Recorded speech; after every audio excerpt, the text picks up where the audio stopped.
సుమన్ టీవీలో మీ business promotions కోసం ఈ కింది నెంబర్ను సంప్రదించగలరు.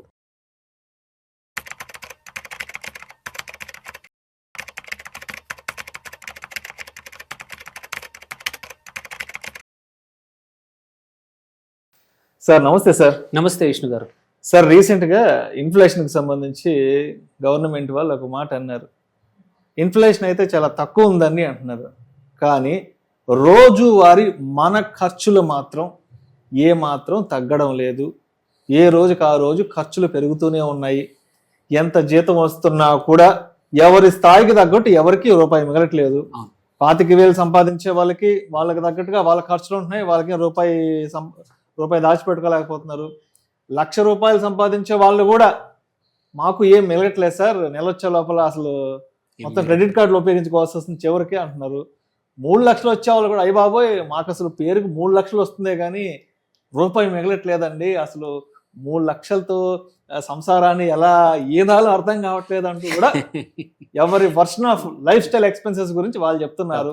సో మరి ఏం గవర్నమెంట్ ఏమో అదేం లేదండి, అంతా హ్యాపీగా సాఫీగా సాగుతుంది, జనాలంతా చాలా హ్యాపీగా ఖర్చు పెట్టుకుంటున్నారు తింటున్నారు అని చెప్తున్నారు కదా, మరి మీరేం చెప్తారు? అనిల్ గారు ఏం చెప్తారు దీనికి? నిజం, యాక్చువల్ రెండు వైపులు కూడా నిజమే. ప్రభుత్వం లెక్కల ప్రకారం ఏంటంటే వాళ్ళు ట్రాక్ చేస్తున్న ఐటమ్స్ ఇన్ఫ్లేషన్ ప్రకారం చూసుకుంటే వన్ ఆఫ్ ద లోయెస్ట్, అది కరెక్టే. బట్ ఇక్కడ ప్రభుత్వాన్ని నిందించే కన్నా కూడా మేజర్ ప్రాబ్లం ఏంటంటే మనలో ఉంది. దెర్ ఈస్ సంథింగ్ కాల్డ్, ఒక కాన్సెప్ట్ ఉంది, ఇంకో ఇన్ఫ్లేషన్, దాన్ని ఏమంటామంటే లైఫ్ స్టైల్ ఇన్ఫ్లేషన్ అంటాం. నువ్వు 25,000 30,000 సంపాదించేప్పుడు ఎంత ఖర్చు ఉందో, నువ్వు శాలరీ పెరిగినప్పుడల్లా నీ లైఫ్ స్టైల్ కూడా పెంచ్ చేసుకుంటూ పోతావు. నువ్వు మీరు అన్నట్టు 50,000 సంపాదించేవాడికి మిగలట్లేదు, 3 లక్షలు సంపాదించేవాడికి మిగలట్లేదు. ఎందుకంటే మన లైఫ్ స్టైల్ కూడా మనం అలా పెంచ్ చేసుకుంటున్నాము మన ఆదాయంతో పాటు. సో మనం తగ్గట్టు, ఇన్కమ్ తగ్గట్టు ఖర్చులు ఫస్ట్ మొదలు పెడతాం, కరెక్టే. బట్ లెట్సే ఒక సంవత్సరం మనది ఒక 10% శాలరీ ఇంక్రిమెంట్ వచ్చింది, ఆరు ఒక జంప్ చేసాము, ఇంకో కంపెనీకి 20% వస్తే మనం ఖర్చులు కూడా అదే రూపంలో పెంచేస్తున్నాం. సో సేవింగ్స్ అనేది ఆ పర్సంటేజ్ ప్రకారం పెంచట్లేదు.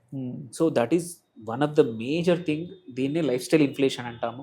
ఎగ్జాంపుల్ తీసుకుంటే, ఒక ఫస్ట్ జాబ్ 30,000 రూపాయలకు ఒక శాలరీతో ఒకరు జాయిన్ అయ్యారండి. ఫస్ట్ చిన్నగా ఒక పేయింగ్ గెస్ట్లో ఒక రూమ్ తీసుకొని, చిన్న బస్ పాస్ తీసుకొని, సింపుల్ ఫుడ్తో 10,000లో 10,000 10,000-15,000లో 20,000లో మిగిల్చుకొని ఒక 8 నుంచి 10,000 వరకు మిగిల్చేవారు 30,000 జీతం ఉన్నప్పుడు. ఓకే, వేరాజ్ లెట్స్ సే ఇప్పుడు కొన్ని రోజుల తర్వాత ఒక 1.5 2 years తర్వాత ₹1,00,000 జీతం అయింది. బట్ జీతం అవగానే ఏంటి, ఇంతకు ముందులాగా నేను బస్ పాస్ నడవదే, ఈఎంఐ కార్లో కొనాలి, ఆర్ మంచి పెద్ద బైక్ కొనాలి, దట్ ఈజ్ యాడెడ్. సో ఇన్ని రోజులు నేను నలుగురితో కలిసి టీవీ చూస్తూ ఉన్నాను. లేదు, ఇప్పుడు కొత్తగా ఆఫీస్లో అందరు నెట్ఫ్లిక్స్ చూస్తున్నారు, జియో హాట్స్టార్ చూస్తున్నారు, మన ప్రైమ్ వీడియో చూస్తున్నారు, నాకు లేదే సబ్స్క్రిప్షన్స్ కావాలి.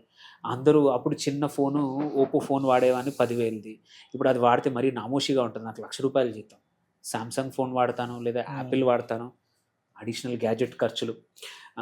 ఇంతకుముందు 30,000లో నాకు ఎక్కడికి వెళ్ళలేకపోయాను, ఇప్పుడు సంపాదిస్తున్నాను, ఒక చిన్న ట్రిప్ కన్నా వెళ్ళొస్తాను, గోవా వెళ్తాను, ఆర్ ఫ్రెండ్స్తో వాళ్ళతో వెళ్తాను, లేకపోతే ఇంకో చోట ఎక్కడికి వెళ్తాను, వెకేషన్స్.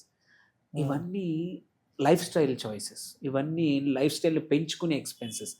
దీనివల్ల స్టిల్ మంత్ ఎండ్కి వచ్చేవరకు ఇక్కడ కూడా నువ్వు ఇంతకుముందు ఎంత 5 నుంచి 7,000 10,000 ఇప్పుడు అంతే చేస్తున్నావు ₹1,00,000 జీతం.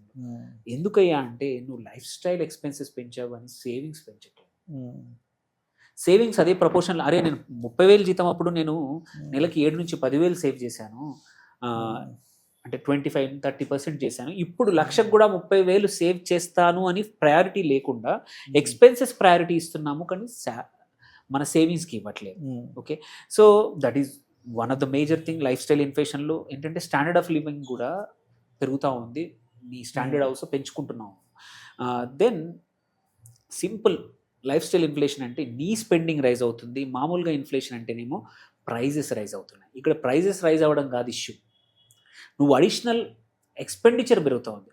ఇప్పుడు ఇన్స్టెంట్గా నీకు ఇన్స్టాగ్రామ్లో కొత్త ఏదో కనబడింది, అవసరం ఉన్నా లేకున్నా క్లిక్ కొట్టేస్తావు, యూపీఐ యాప్ ఓపెన్ అవుతుంది, అది ఎంత ₹700 అంటావు.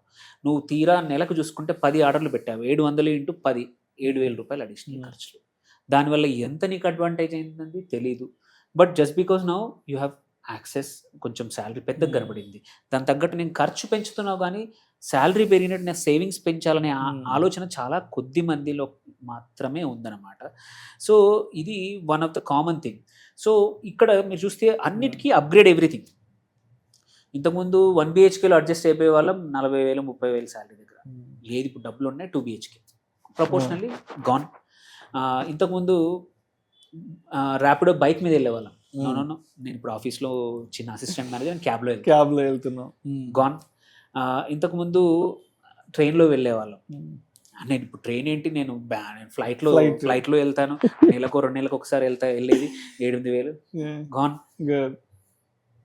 దెన్ సబ్స్క్రిప్షన్ స్క్రీన్ నువ్వు చూసుకుంటే ఇంతకుముందు జీమెయిల్ నీ దగ్గర ఫ్రీ ఉండింది. అదే నేను ఇప్పుడు చాలా పని చేస్తున్నాను, నేను నెలకు ఒక 600 జీమెయిల్ కడతాను. ఇంకా ఏదైనా సరే నేను డ్రైవ్కి కానీ వేరే వాటికైనా సరే ట్విట్టర్లో కానీ ప్రతిదానికి ప్రీమియం కట్టేస్తాం. డిష్ రీఛార్జ్లు, ఓటీటీలు ప్రీమియం అయిపోతాయి. ఓటీటీలు, జిమ్ మెంబర్షిప్, ఇంతకుముందు జిమ్ లేదు, ఇప్పుడు జిమ్లో కట్టేయాలి ఈ సంవత్సరం. ఇంతకుముందు లుక్ గురించి ఆలోచించే వాళ్ళం కదా, ప్రతి నెల ఇప్పుడు ఒక 5,000 పెట్టి 3,000 పెట్టి ఫేస్ వాషింగ్లో అన్నీ చేసుకోవడం. సో ఇవన్నీ సబ్స్క్రిప్షన్ పెరుగుతూ ఉన్నాయి. Then social spending. ఇంతకుముందు బట్టలు సింపుల్గా ఆలోచించేవాడి కాదు, ఇప్పుడు కాస్ట్లీ వీకెండ్. సార్ అంతకు ముందు బట్టలు అంటే ఏ సంక్రాంతికో దీపావళికో ఏదైనా మన బంధువులకు సంబంధించి ముఖ్యమైన వాళ్ళ పెళ్ళి ఉంటే బట్టలు కొనుక్కున్నాను అంటే సంవత్సరానికి 2-3 సార్లు కొనుక్కునే వాళ్ళు. మాక్సిమం 2-3 సార్లు అంటే చాలా పెద్ద విషయం ఇంట్లో వాళ్ళకి. ఈ రోజు ఫ్లిప్కార్ట్లో, మింత్రాలో, ఇంకా ఎన్నో రకాల వాచ్లని, బట్టలని, ఇంకా షూస్ అని ఒక్కొక్క మనిషికి షూస్ ఇంట్లో 5 జతలు 10 జతలు ఉంటున్నాయి. అవును. అసలు ఇంకా స్విగ్గీలో జొమాటోలో అయితే ఇంకా కాలింగ్ బెల్ కొట్టిన రోజంటూ ఉండదు ఒక్కొక్క ఇంటికి, అలా ఉంది సిచ్యువేషన్. అవును. సో ఇవన్నీ ఉన్నాయి. దాంతోపాటు సోషల్ స్పెండింగ్, లైఫ్ స్టైల్ ఇన్ఫ్లేషన్లో అప్గ్రేడింగ్ ఎవ్రీథింగ్, సబ్స్క్రిప్షన్సే కాకుండా సోషల్ స్పెండింగ్ చాలా ఇంపార్టెంట్. కాస్ట్లీ వీకెండ్స్, ఈ వీకెండ్ ఏం చేస్తావు? ఓకే, సినిమాలకే కానీ అన్ని ఎక్స్పెండిచర్. డిన్నర్స్, మనం సోషల్లీ కూడా అప్గ్రేడ్ అయ్యాం కాబట్టి డిన్నర్స్, ఫ్రెండ్స్ డిన్నర్కి బయటికి వెళ్ళడం బయటికి ఎక్కువ, ఇంట్లో వెడ్డింగ్స్ ఫంక్షన్స్కి వెళ్ళడం ఎక్కువ అవుతుంది, గిఫ్ట్స్ ఇవ్వడం పెద్దగా అవుతుంది. ఎందుకంటే ఎక్స్పెక్టేషన్, మీ శాలరీ ఎక్కువైంది. Destination trips. సో ఎందుకు అందరు చేస్తున్నారు? నాట్ బికాజ్ ఇట్స్ అవసరం, అందరు చుట్టూతా చేస్తున్నారు కాబట్టి నేను చేయాలి. వ్యాలిడేషన్, సోషల్ వ్యాలిడేషన్ పెరిగిపోయింది. సో ఇవన్నీ ఏంటంటే దీంతో పాటు టెక్నాలజీ, నేను చెప్పాను ఆల్రెడీ, గ్యాడ్జెట్ అప్గ్రేడ్. ఎవ్రీ 2 yearsకి ఒక కొత్త ఫోను, కొత్త డివైజ్లు. సో ఇవన్నీ తీసుకుంటే ఏంటంటే నీ యాక్చువల్ ఎక్స్పెండిచర్ అవసరాన్ని, బేసిక్ ఖర్చులకి 2 నుంచి 3 రెట్లు ఈ లైఫ్ స్టైల్ ఇన్ఫ్లేషన్ అనేది పెరగడం వల్ల నువ్వు ఎంత ఎక్కువ సంపాదన పెరిగినా కూడా నీ సేవింగ్ రేట్ పెంచుకోవట్లేదు, సేవింగ్ అమౌంట్ సేమ్ ఉంచుతున్నావు. You're not reducing the saving. నువ్వు అప్పుడు 10,000 ఎస్ఐ పే చేసేవాడు, ఇప్పుడు 10,000 చేస్తున్నావు. బట్ నీ ఇన్కమ్ మాత్రం 3 రెట్లు 4 రెట్లు అయింది. అప్పుడు కడుతున్న సేవింగ్స్ కడుతుంది, ఇప్పటికి కడుతుంది, సేమ్ ఉంది. సో లైఫ్ ఎప్పుడైనా సరే వన్ ఇంపార్టెంట్ థింగ్ ఏంటంటే సేవింగ్ రేట్ మాత్రం షింకింగ్ చేసుకోవద్దు. ఎంత శాలరీ పెరిగినా సరే దాని తగ్గట్టు సేవింగ్స్ రేట్ సేమ్ ఉంచాలి, అమౌంట్ పెరుగుతూ ఉండాలి. నీకు సంవత్సరానికి ఒక 15% శాలరీ పెరిగితే, ఆ కొత్త జాబ్ మారినప్పుడు 20% పెరిగిందంటే ఆ 20% నీ షుడ్ రిఫ్లెక్ట్ ఇన్ నీ ఇన్వెస్ట్మెంట్స్ కూడా. మీరు చిట్టు కడుతున్నారు, ఒక ల్యాండ్ కడుతున్నారు, దేనికైనా. ఇంతకుముందు 10,000 కడుతున్నారు, ఇప్పుడు శాలరీ ప్రపోర్షనల్ 30% పెరిగింది, 13,000 కట్టండి. Then you have sufficient amount ఉంటుంది. అంతే తప్ప లేకపోతే ఇబ్బందులు పడతాం. అండ్ కొన్ని కేసుల్లో డీలే చేయాల్సి వస్తుంది. జస్ట్ బికాజ్ యూ సడన్లీ పెరగగానే నీ గోల్ మార్చుకోవాల్సిన అవసరం లేదు. ఇంతకుముందు బైక్ మీద ర్యాపిడో వెళ్తే ఇప్పుడు కొన్ని రోజులు అలాగే వెళ్ళు, అప్పుడే నీ సేవింగ్స్ ఎక్కువగా ఉంటాయి. స్లోగా డీలేడ్ గ్రాటిఫికేషన్ అనేది మర్చిపోతూ ఉన్నాము. ఇంతకుముందు ఏంటంటే డీలేడ్ గ్రాటిఫికేషన్ ఒక మంచి అట్రిబ్యూట్. అరే వాడు ఉన్నంత కన్నా కూడా తక్కువ బతుకుతున్నాడు అనేది గొప్ప వ్యక్తిత్వం. ఇప్పుడు ఉన్నది లేని తెచ్చి అప్పు తెచ్చి మరీ ఖర్చు పెట్టడం అనేది ఒక రకమైన ఫ్యాషన్ అయిపోయింది. So wherever you can avoid immediate gratification కన్నా కొంచెం ఆగండి. మీరు ట్రిప్కి వెళ్దాం, మేబీ ఇట్ కెన్ వెయిట్. ఒక అప్గ్రేడ్ ఫోన్ ఇంకొక 6 నెలలు వెయిట్ చేయండి, 6 నెలలు ఇంకా సేవింగ్స్ పెరుగుతాయి. So and minimum life style అనేది ఇంతే పెంచుకోవాలి. అంతే తప్ప ఇష్టం వచ్చినట్టు పక్కన వాళ్ళని చూసి సోషల్ వ్యాలిడేషన్ కోసం మాత్రం అస్సలు పెరగద్దు. That's where actually spirituality comes in to picture. You grow your self work ప్లేస్లో అన్నీ పెరగండి, బట్ ఖర్చులు మాత్రం అయినంత వరకు అదుపులో ఉంచుకొని సేవింగ్స్ రేట్ అదే మెయింటైన్ చేసుకుంటే మీరు ఒక 1 year ఇది చేసాం. ఎస్పెషల్లీ నేను ఈ పాయింట్ ఎందుకు చెప్తున్నా అంటే కన్సిడరింగ్ 2026 ఇప్పుడు వస్తూ ఉంది, చాలా మందికి రెజల్యూషన్స్ ఉంటాయి. ఈ రెజల్యూషన్ అప్పుడు ఏంటంటే నా లైఫ్ స్టైల్ ఇన్ఫ్లేషన్ పెంచుకోను I will have more time for my self, నా ప్రొఫెషనల్ గ్రోత్కి, నా కెరియర్ గ్రోత్కి, నా ఫ్యామిలీ గ్రోత్కి టైం ఎక్కువ ఇస్తాను, rather than wasting more money on అనవసరమైన లగ్జరీ కోసం వెళ్ళకుండా ఒక సంవత్సరం కష్టపడతాను అని ఒక గోల్ పెట్టుకొని సేవ్ చేస్తే I'm sure you will have wonderful money. మీరు ఇంతకుముందు సేవ్ చేసేదానికన్నా డబల్ సేవింగ్ ఈ ఇయర్ అవుతుంది. So that could be one of the good financial goal ఈ సంవత్సరం, కొత్త సంవత్సరం మనం తీసుకునే లక్ష్యాల్లో. ఇన్ఫ్లేషన్ని, లైఫ్ స్టైల్ ఇన్ఫ్లేషన్ని పెంచకుండా ఏమి చేస్తాను అనేది ఒకటి చేసుకోవడం చాలా ఇంపార్టెంట్. ఇది తెలియని, కనబడని, కంటికి కనబడని తెలియని ఖర్చులు.